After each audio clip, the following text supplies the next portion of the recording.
Conceive, believe, achieve. This is former UFC middleweight champion of the world, Michael Bisping. Paddy the Baddy here. You're listening to Combat Sports UK. And you're watching Combat Sports UK. I'm Cooper Burke here with Combat Sports UK with Attila, the fearless Korkmaz. Attila, how are you? I'm good, thank you. How are you? Doing great, doing great. You know, last time out, you had a very close fight with the champion um, in your first fight for Octagon. How did it feel to take a champ to such a close decision? What did you learn from that? Man, it was an incredible feeling. It was a tough battle, and of course, I was really upset about the result, as everyone around me, even the local fans, were acknowledging my performance, and they reassured me, "Hey, you." They all thought that I won, but you can argue about that. But of course, what I learned about that is there's always room for making adjustments, and it looks like I have to finish this guy, and sooner or later we might meet again, and then let's see. Yeah, totally. Is there one thing from that fight that you feel like you did exceptionally well? I think the distance management was, compared to all his other opponents, I think it was really well executed.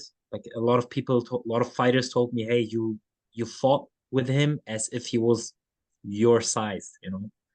And this is what I hear a lot, and I was working on that a lot, which was a special challenge, as you have someone who's in an opposite stance, and this gives you an extra obstacle. But yeah, I think I did that pretty well, the distance management. Yeah. Um, so you are obviously competing in a tournament for, I want to say it's €1 million, which is clearly that's a lot of it's life-changing money. But it's similar to other promotions where you fight often and you fight on a strict schedule. How has that kind of changed your training plan competing in the Gamechanger tournament? You know what? This is the first time I had a regular schedule, like a schedule of fights.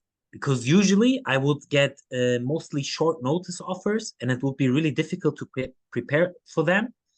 But nevertheless, I'm always training. I'm always in the gym. I never take the foot off the pedal, so to say.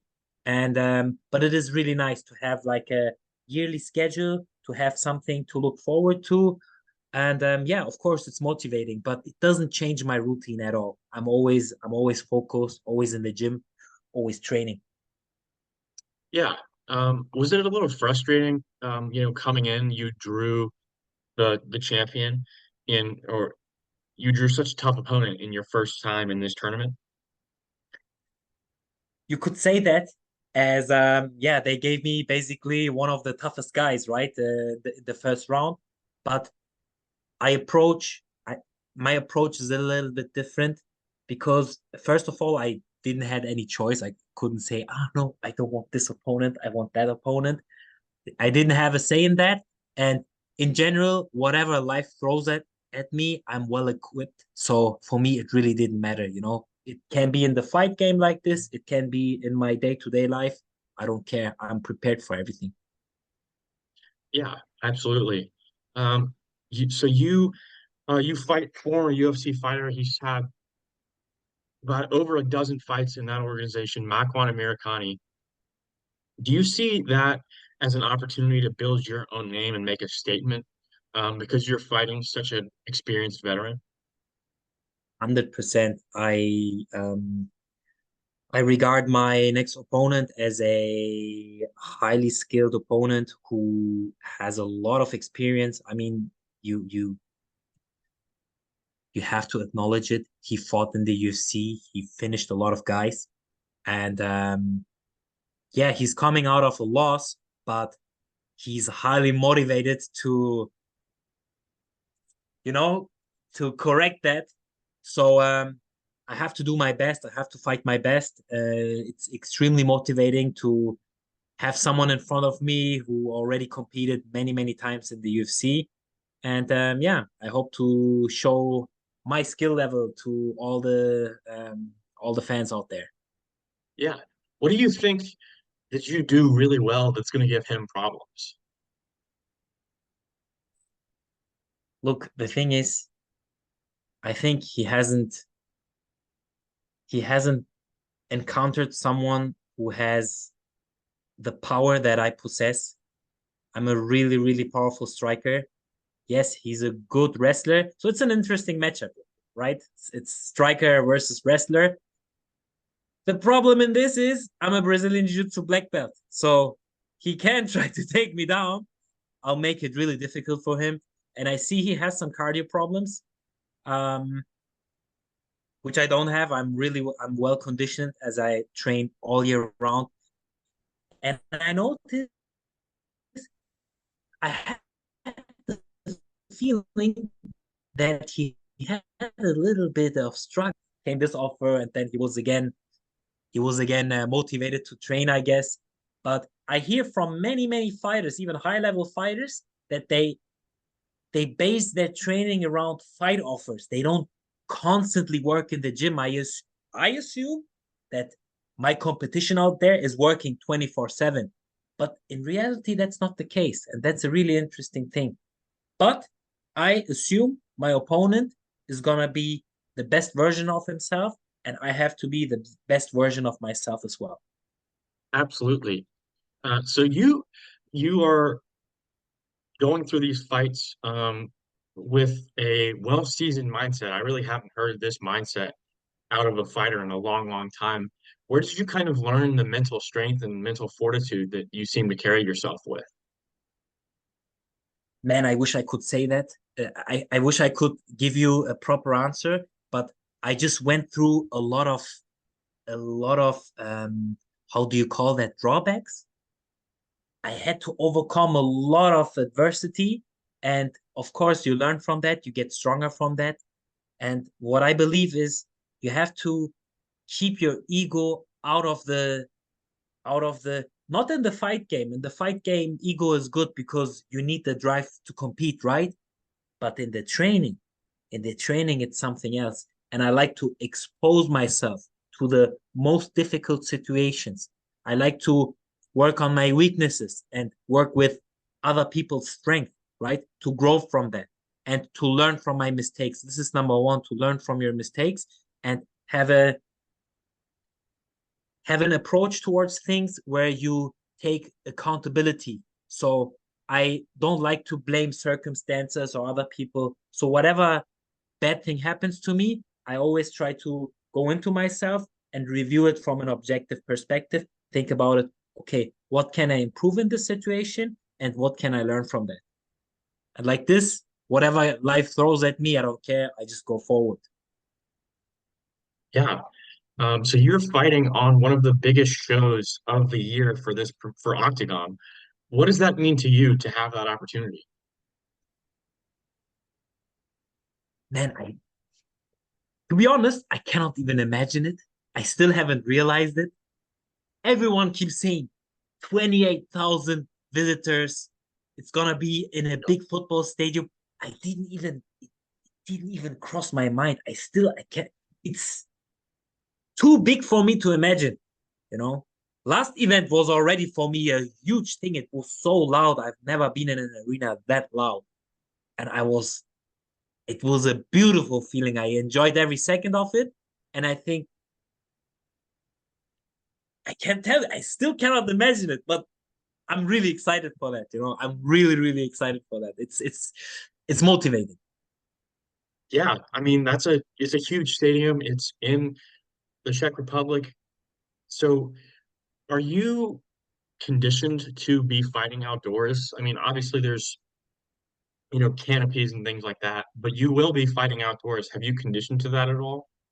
Of course, I did my international debut in the deepest corner somewhere in Chechnya. It on the world map, it's blacked out. You don't even see anything over there. And I've been fighting in always on enemy territory since my international debut, and so I'm quite used to that. But I enjoy it. It's like a holiday for me. Yeah. Um, Also, you were voted into this position as one of the reserve fighters for the tournament because you put on such a great performance in the last tournament. Excuse me, the last bout. What did that mean to you, for the fans to realize, hey, this guy is the real deal. He's putting on great fights and he's got a second chance. I feel honored that my performance got well received, that it got acknowledged by the fans. It shows that the fans, especially the fans from the Czech Republic, that they're not casuals. They know the sport.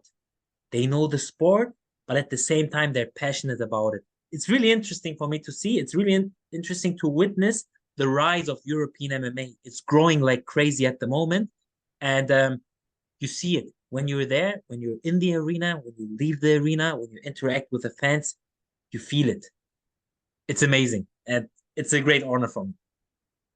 Yeah. So this is your second fight with Octagon. How have you enjoyed your time in the promotion so far? To be honest, I really, really enjoyed it. It's a well organized organization. Everything goes smoothly. Everything is well planned, and they put a lot of they give the fighters a great platform to represent themselves. This is what I like. Of course, it is important to give a little bit of show and be transparent as a fighter, because of course the fans are also interested. The fans, they want to know what are you going through. They want to see also the behind the scenes, and Octagon is allowing the fans to get an insight into everything around the fighters, and they do a pretty good job, and so far I enjoyed it. Yeah. Um, so you talked earlier about how your first fight internationally was in Chechnya, the corners of Chechnya, and you've pretty much been all over the world. You fought for Absolute Championship Berkut, you fought for Bellator. So how do you feel like that experience um, benefits you as an athlete? Well, you get familiar with unfamiliar situations. It's always that you are pushing. Like I was fortunate to push my comfort zone, and it's that. And now I don't get overwhelmed if there are 15,000 fans shouting and rooting for my opponent, because I've seen that already. You know, I've seen a lot of things. I've seen people missing weight and this and that. And for me, I don't care. I've seen opponents from other styles, other countries. So when you make those experiences, then it doesn't become a factor anymore. So you're able to focus more on yourself, on your own preparation, on your mental state. So of course, it benefited me. It's in the end of the day, it's experience. Yeah. What's the biggest thing you've learned in the past couple of months from your coaches as you've trained for this tournament? The biggest thing that I have learned is it's a constant learning process from my um, for my fighting style and also my training style. And what I keep doing more and more is doing more intelligent training. So I avoid those energy waste sessions where you just go and sweat, but every training session is directed towards improvement. I review all my sessions, I film them, so I record them, and then I sit at home, I review them. So I know exactly what to work on next time. And it's also good for the coach because I can go and ask him specific questions. This is what he likes the most. This is an advice to everyone. If you wanna get special attention from your coach, you need to ask the right questions. And you do that by exposing yourself to certain situations, but also being able to review them yourself and being able to pinpoint where you are struggling with. And a camera for that is the best. So I've been doing that a lot lately and had a lot of success with it, and supercharged my technical improvements.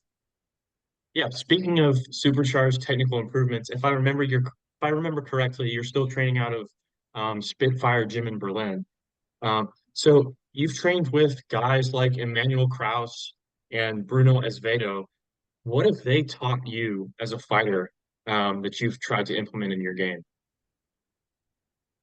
Oh, especially Bruno. Look, I have a really good um, connection with Bruno and also his team Nova União. I just recently visited his team over in Brazil to prepare myself for this bout, and Bruno taught me a lot.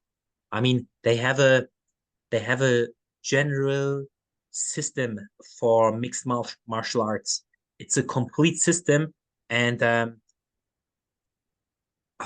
I took a lot of his game. I learned a lot from him, from his experience as well. And I mean, yeah, especially now for this fight, I've been working closely with the guys over there from Rio de Janeiro in Team Nova União, getting the ins and outs, and yeah, it only benefited me. How was it in Brazil, spending time down there in South America? It's a completely different culture. So how did you find yourself over there? Look, as I am, as I have Turkish heritage, I felt really comfortable over there because the Brazilians, they're also hot-blooded. So we're like this, you know? And no, it was amazing. I was well received over there. I had great training partners. Everything was on the highest level. You know, they're all great all-rounders over there. And it was great to exchange ideas, strategies, and systems. And of course, the weather was nice, right? It's enjoyable. But to be honest, unfortunately, I couldn't enjoy it that much.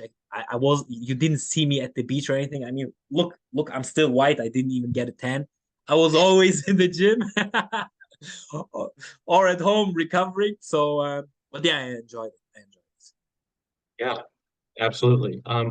So what can we expect from you for the rest of the year? You've obviously got this fight with Makwan Amirkhani, but assuming all goes well, what is your plan for the rest of 2024? Look, I pray that someone in that tournament gets injured, doesn't make weight, or gets ill, or whatever, right? But you never know. You never know. If if I don't get the chance to re-enter the tournament, there's certainly other options as well. There is there is one event in October in Frankfurt, right? In another football stadium. Yeah, And the weird thing is, since they announced the event in Frankfurt, many people they just assumed that I fight there. So many people from Germany they ask, "Hey Attila, you're fighting in Frankfurt as well, right? Hey, where do I get tickets and stuff like that?" I'm like, "Hey, no, I'm not fighting there yet, right?" But the thing is, because they assume this because I lived in Frankfurt for 4 years. I did my university studies there. I graduated over there. So that's why maybe they assume it because I have some connection to Frankfurt as well. But this could be an option. But in the end of the day, it's up to Octagon if we can find some agreement or yeah, an interesting fight for me, right? But I want to fight frequently, so I really like that pace to compete every 3 months, right? To compete regularly, I really like that. I like to stay busy. yeah, there are certain other organizations that do every 2 months. So do you think every 3 months is kind of the pace you want to keep going at for as long as you can? Is that the right pace for you? Yeah, every 3 months, even every 2 months would be okay for me. It depends a little bit on my body also on what injuries I take out of the fights, but I'm always back at the gym as soon as I can. So yeah, Yeah, absolutely. Well, Attila, thank you so much for your time. I've had an absolute blast. Everybody, Attila Korkmaz fights Markwan Amirkhani in Eden Stadium in Prague uh, this June, or sorry, next week on the 8th. Attila, best of luck. Thank you so much. I had a blast. thank you so much. Likewise. Absolutely. Well, I'll talk to you after the fight.